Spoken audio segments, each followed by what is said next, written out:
Bonjour à toutes et à tous, bonjour à tous les suiveurs et à tous les inconditionnels de Grégoire Omnisport. Dom Gaye Ndiaye warul tiit warul ragal may bëggee ñëpp di bëggee waa Mondial Sport waa Sunubet di bëggee aussi waa Sartec IPTV Méga. Donc on va parler de l'équipe nationale du Sénégal, Aliou Cissé. Donc il va publier sa liste le 27 août.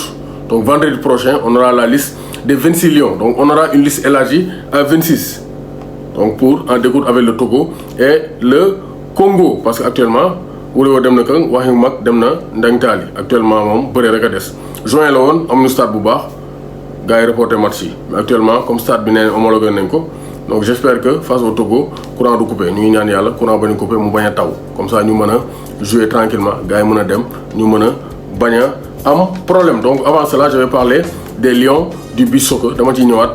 Donc victoire sénégalaise face à l'Uruguay ñu leen félicité bu baax di leen ne Sénégal yëpp ñu ngi seen ginnaaw donc ndam rek incha allah doomu Gaynde Ndiaye amul lu muy tiit lu muy ragal. Donc Boniface Ndong a sorti sa liste des 12 joueurs. Donc il a sorti la liste des 12 joueurs qui doivent disputer l'Afrobasket au Rwanda du 24 août la war a démarrer le 24 août. Donc c'est pour bientôt. Donc ça c'est très clair, ça sera le mardi. Donc lundi mooy le 23, mardi 24 août démarrage de l'Afrobasket 2021. Donc gis nañ ne donc am na 12 joueurs. Donc on a des meneurs, 3 meneurs ñoo fi am. Pierre Henry mooy l'américain bi nga xamante ne Boniface donc comptait beaucoup sur lui parce que une grande équipe c'est d'abord un grand meneur en basket. Donc qui évolue à Fenerbahçe en Turquie. Mamadou Faye AS Douanes et El Hadj Omar Branco Badio, donc le jeune sénégalais, international sénégalais du FC Barcelone. Donc 2 arrières lañ am, Cheikh Bamba Diallo lañ fa am ak Mohamed Alga Ndiaye Riverson donc University. Donc ñooñu ñooy les arrières. Ailier yi on a Maurice Ndour Jay Jang fële na ne donc Chine ak Pape Moustapha Diop Duc donc champion du Sénégal. Donc ailier fort yi Gorgui Sy Dieng Atlanta Hawks fa la ne donc il a changé de club. Ibrahima Fall Faye kooku moo nekk Monaco en France. Et pour les pivots, on a 3 pivots. Youssou Ndoye, Orléans, France. Pape Malick, donc Dim, Andorre, Espagne. Et on a donc Andorra, France. Et Boubacar Touré, Roanne, France. Donc on a beaucoup de professionnels. Donc réserve ici, Alkali Ndour, Douane, ak Makhtar Gueye.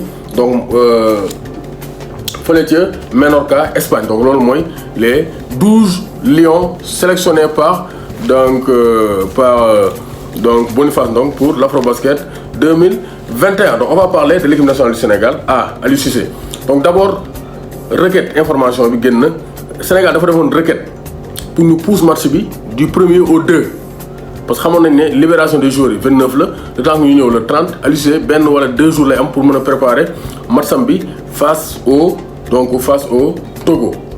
La ñu def requête FIFA pour ñu pousse ko jusqu'au 2 comme ça ñu am maximum 2 jours pour mën a préparer wu. FIFA nee leen jël leen ci mboroxe bañ na donc le match va jouer le 1er. Donc requête donc refusée pour le Sénégal. Donc ça c'est très clair. Donc éliminatoire day commencer Aliou Cissé war naa joxe listam le 27 août.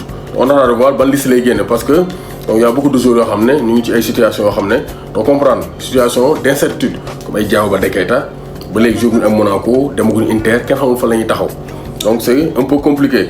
Donc il est écarté. Donc Pape Sarr donc moom il va bientôt signer à Tottenham.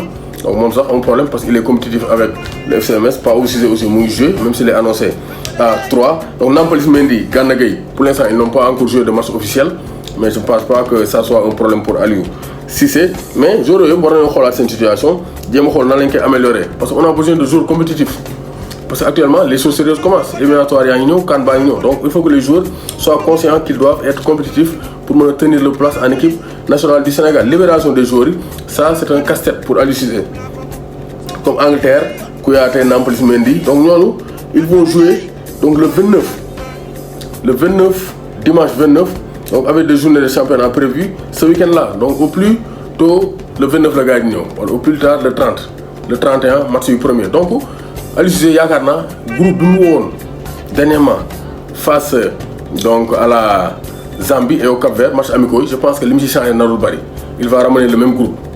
Il va ramener le même groupe, même si Pape Gueye donc Macoumba Seck le journaliste là donc discuté ak moom nee na Pape Gueye da koo ne je suis prêt à venir en équipe nationale du Sénégal. J'attends que le signe du Sénégal pour venir jouer pour le maillot de l'équipe nationale du Sénégal. Donc Pape Gueye aussi option la au milieu de terrain parce que abondance de biens ne nuit pas. Donc c'est un très bon joueur gis nañ ko à Olympique de Marseille daaw joué na ren il est titulaire donc c'est un très bon joueur qui peut apporter un plus à l'équipe nationale du Sénégal. Donc la balle est dans le camp des Lions du Sénégal. Donc gis nañu aussi donc libération des joueurs yi problème la donc dañ am match durée de préparation presque duñu préparé wu dañuy ñëw noppalu def benn séance entraînement après jouer moo tax Aliou Cissé pour mu def ay changements yu bari ci listam bi passé yaakaaruma ko. donc benn casse-tête bi benn équation Aliou Cissé bi c'est donc le forfait de Sabaly. Sabaly il est forfait il a été opéré il est forfait actuellement kan mooy gérer le poste de latéral droit parce que Sabaly moo xam ne Lamine Gassama est sans club kooku mënoo ko woo Lamine Gassama amul club donc mënoo ko woo c'est compliqué.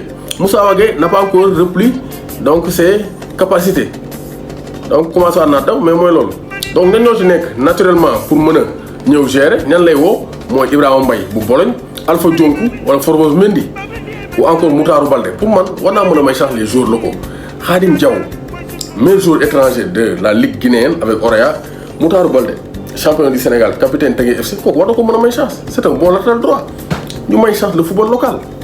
Khadim Diaw c'est un bon latéral gauche il peut être remplaçant de Fodé Ballo-Touré ou bien de doublure même d'Abdou Diallo Abdou Diallo mën nga ko woo parce que day jouer ak day jouer latéral gauche mais on peut appeler Khadim Diaw mu nekk doublure Ballo-Touré au cas où Abdou Diallo jouer ci axe bi. je pense que yooyu yëpp ay options la yoo xam ne Aliou Cissé war na ko mën a explorer pour mën a améliorer le rendement de l'équipe nationale du Sénégal parce que actuellement il a des casse-têtes donc Lamine Gassama il est actuellement donc sans club est-ce que war na ko woo parce que il joue pas. Donc Moustapha Nam pourrait également être une alternative parce que joué na ko donc durant les derniers matchs amicaux est-ce que benn milieu de terrain yow football loo ko latéral alors que il a des latéraux de métier en tout cas loolu équation nañ xaar Aliou Cissé na la koy gérer ci listam bii di ñëw donc jéem a parfaire système bi moom système 3 défenseurs bi wala 5 défenseurs yi moom bàyyi nañ ko 4-2-3-1 bi la Nampalys Gana ensuite le reste géré Pape Matar Sarr plaidé nañ mais on va voir ce que ça va donner ndax Krépin mooy jouer wala Pape Matar Sarr donc loolu moo nekkoon donc les quelques inquiétudes donc autour de la liste d'Aliou Cissé et autour des 2 premiers matchs y a libération des joueurs du am temps assez du am sax maximum 2 jours la mën a am maximum 2 jours la mën a am bu baaxee ba baax 2 jours lay am pour mën a préparer match bi xam nga ça c'est peu parce que actuellement c'est chaud c'est la reprise des championnats forfait Sabaly aussi casse-tête la latéral droit bi kan moo fay ne c'est ça le grand problème c'est le désert donc système bi ñu gën ko améliorer 4-2-3-1 bi ensuite incertitude autour de certains joueurs comme ay Diaobali Keita ñu ngi ko limee sànq Abou Cissé ndax day dem ak day toog Pape Matar Sarr donc il va d'après Corol Bois donc Joris il va signer à Tottenham donc là sont des joueurs sont des situations à gérer pour l'entraîneur est-ce que dina appeler de nouveaux joueurs comme ay Pape Gueye en équipe nationale du Sénégal donc ça aussi sont des questions que se pose Aliou Cissé et on attend les réponses lors de la prochaine liste doomu Gaynde Njaay warul tiit warul ragal.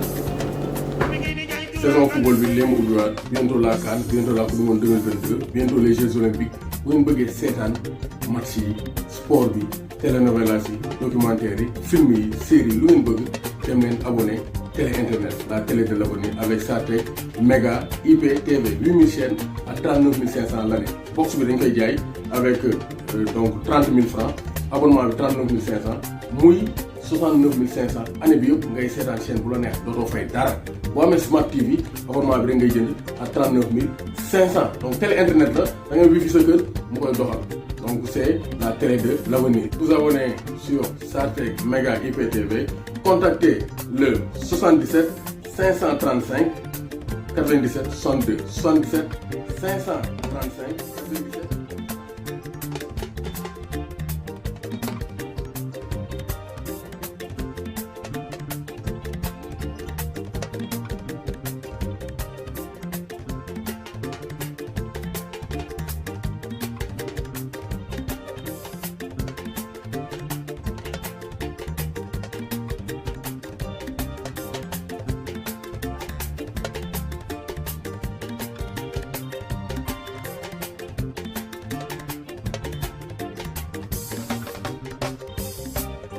yow fa ko de fa laa ko de yow fa nga jëm man fa laa jóge yow la fa def moom la fa ba yow la fa gis moom la fa xool soo xamoon li lay yor di nga bàyyi li nga yor man fa dajay mu doon tak saay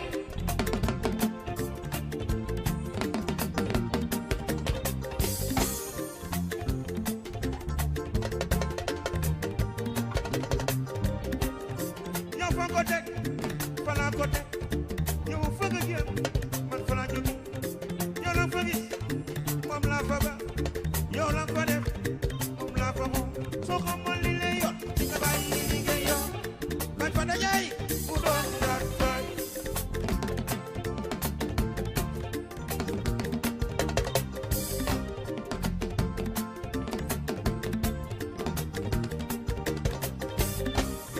mani Babel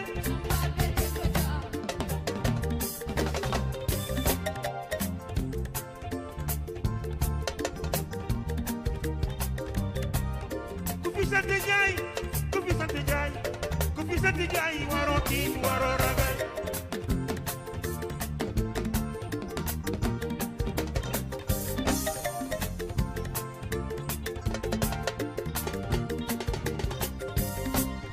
ku fi sant Njaay Alaaji Njaay ku fi sant Njaay waroo tiit waroo ragal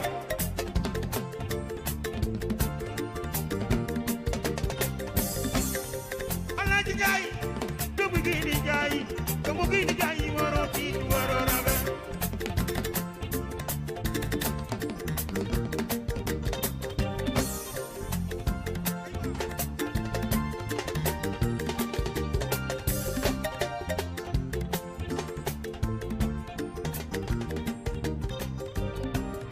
mani Babel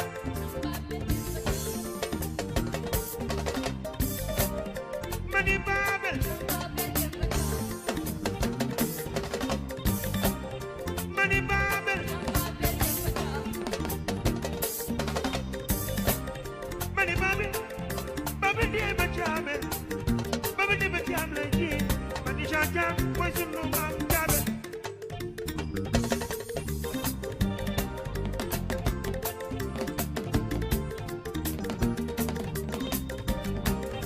doomu gi di Njaay moom waru daw baam ñam naa doon di moom mi